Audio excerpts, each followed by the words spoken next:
The Maginot Line, France's false sense of security, World War II. In the years after World War I, France was terrified of another German invasion. So they built a wall, a huge one, a line of concrete fortresses and underground bunkers. It was called the Maginot Line.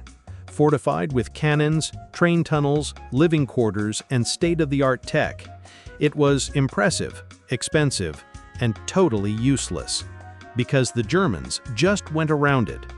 France didn't extend the line through the Ardennes. They thought the forest was impassable. The Germans didn't agree. In 1940, German forces blitzed through Belgium and the Ardennes in a matter of days. They bypassed the Maginot Line completely, like sidestepping a locked front door and using the window. French troops stationed at the line were left isolated and confused. The Germans advanced swiftly. Paris fell within 6 weeks. The Maginot Line was never truly breached, but it didn't matter. France had prepared for the last war, not the next one.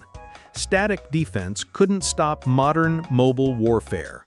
Hitler's blitzkrieg made fixed lines irrelevant. Billions of francs, years of planning, defeated in weeks.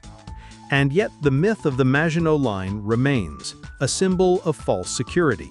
It teaches us a timeless lesson. Sometimes the biggest walls solve yesterday's problems, and history always finds new ways to go around them. Operation Market Garden, the bridge too far, 1944. In 1944, the Allies launched an ambitious plan to end World War II quickly.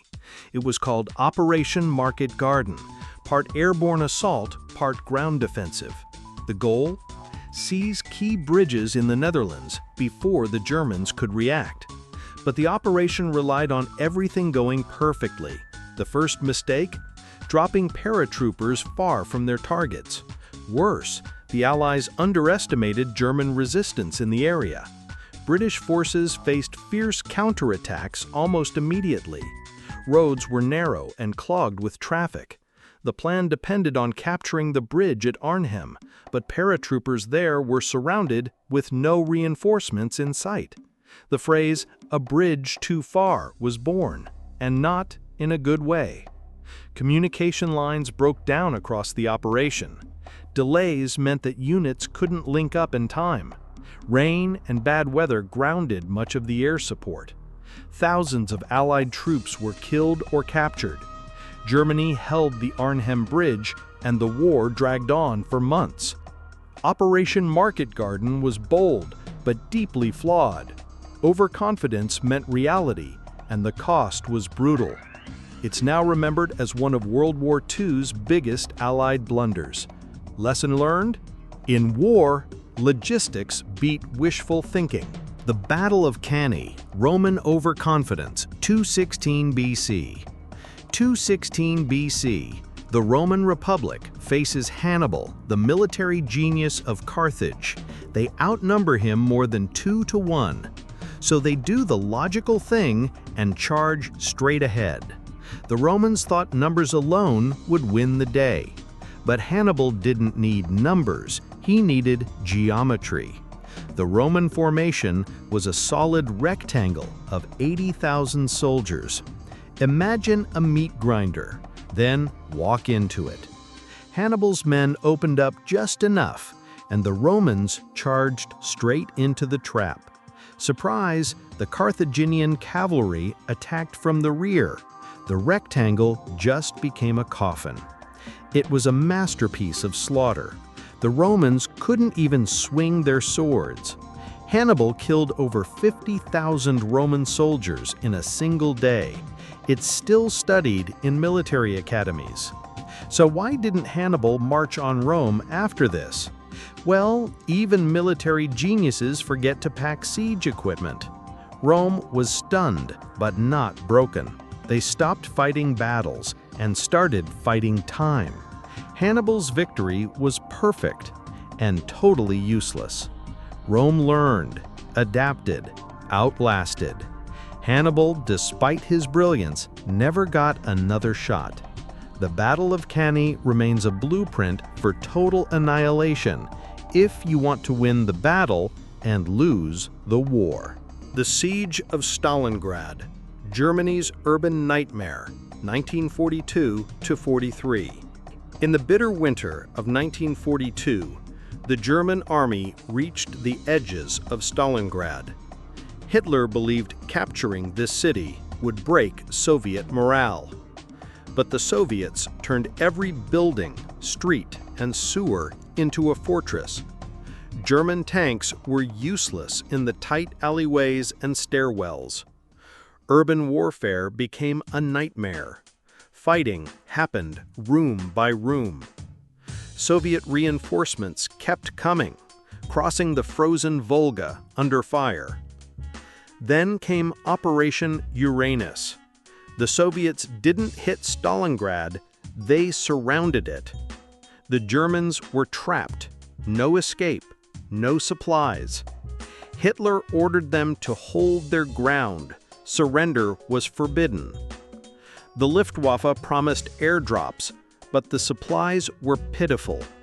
Disease, hunger, and cold claimed thousands before the Soviets even attacked. General Paulus begged to retreat. Hitler promoted him instead. Soviet tanks finally rolled in, crushing the last resistance. In January 1943, Paulus surrendered against Hitler's direct orders. Over 90,000 German soldiers were captured. Fewer than 6,000 would ever return home. The myth of German invincibility was shattered at Stalingrad. The Eastern Front had turned, and now the Soviets were on the offensive. Stalingrad wasn't just a defeat, it was humiliation. And it all began with one deadly miscalculation: underestimating the city's will to survive. The Spanish Armada, misguided invasion, 1588. In 1588, Spain launched the mighty Armada, 130 ships strong, to invade England. The plan? Sail up the English Channel, join forces with the Spanish army in the Netherlands, and ferry them to England. But the English navy, smaller and faster, harassed the Armada all the way. Then came the fire ships, old vessels set ablaze and sent straight into the Spanish fleet. The Spanish broke formation and scattered in chaos. With no port to regroup, they fled north around Scotland and Ireland. Storms battered them mercilessly. Shipwrecks littered the coasts, with survivors crawling ashore in soggy armor. Of the 130 ships, fewer than half made it back. Spain's dream of conquering England sank, along with its naval dominance. Battle of Agincourt, French cavalry versus mud, 1415. It's 1415. English and French forces meet in a narrow, muddy field near Agincourt. The French had the numbers, thousands of knights in heavy armor. The English, outnumbered, starving, and mostly archers. The French charged right into the mud. Their heavy armor turned them into slow-moving targets.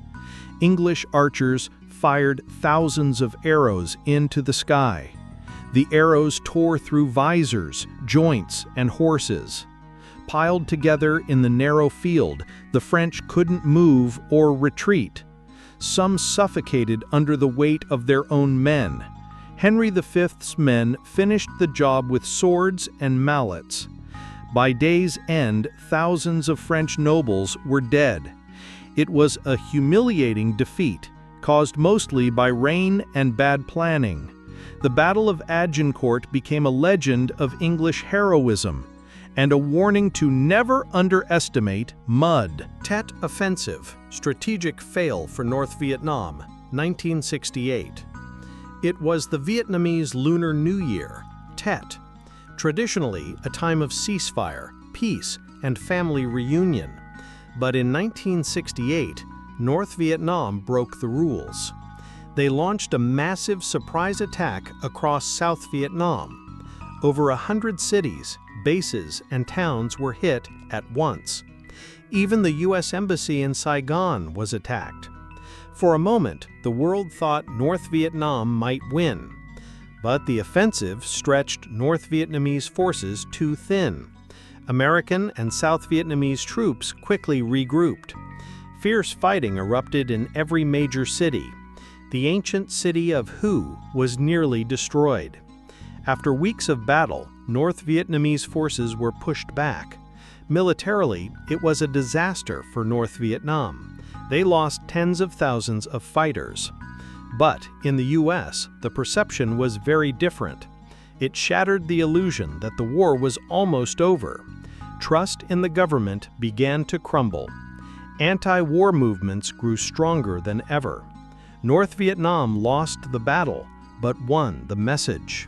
Tet changed the war, not on the battlefield, but in people's minds. Battle of Isandlwana. British Empire humiliated. 1879. 1879.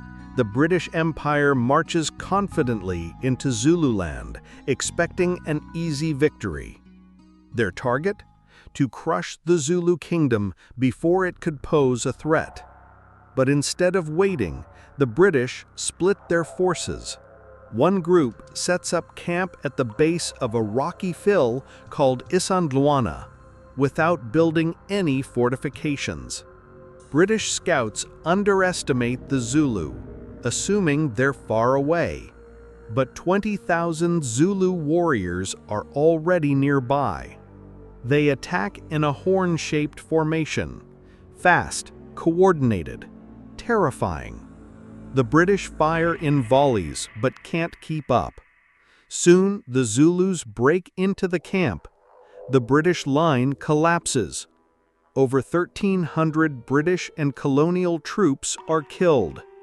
It's the British Empire's worst defeat against a native force. Back in Britain, the news is met with disbelief and shock. How could a disciplined army fall to spear-wielding tribesmen? Answer: overconfidence, bad planning, no defenses. The Zulu victory is short-lived. Britain sends reinforcements and eventually crushes the Zulu resistance.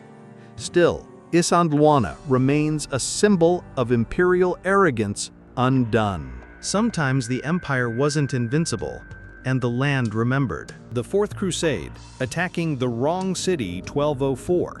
The Fourth Crusade was supposed to retake Jerusalem from Muslim control, but somehow they ended up attacking the Christian city of Constantinople instead. It all began with a logistical mess. The Crusaders hired Venetian ships they couldn't afford. Venice offered a deal: help us capture a rebel city, and we'll forgive your debt. The Crusaders agreed, even though Zara was a Christian city and the Pope said don't. After sacking Zara, the crusade veered further off course. A Byzantine prince in exile promised money if they helped him reclaim his throne.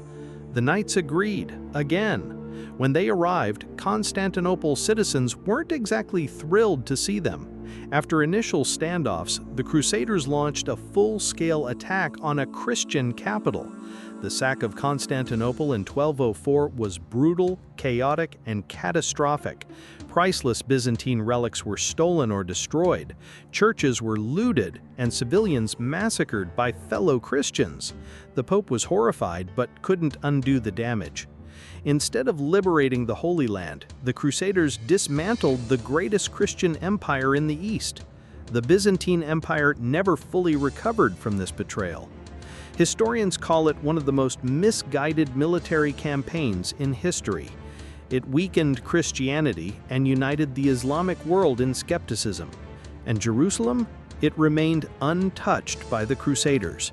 The Fourth Crusade didn't reclaim the Holy Land, just broke Christendom from within. Battle of Tsushima. Russia's fleet wiped out. 1905.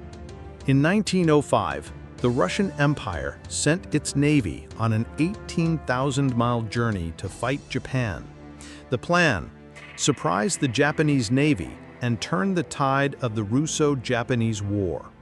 But the fleet was outdated, slow, and crewed by poorly trained sailors. They sailed around Africa because the Suez Canal was blocked to them. By the time they reached Asia, they were exhausted and undersupplied. Meanwhile, the Japanese Navy, modern, disciplined, and prepared, was waiting. On May 27, 1905, the Russians sailed straight into a trap near Tsushima Strait. The Japanese had superior speed, gunnery, and tactics. The Russians couldn't maneuver fast enough and became sitting ducks. Within hours, the Japanese sank most of the Russian fleet. Over 20 Russian warships were destroyed or captured. Only a few ships escaped.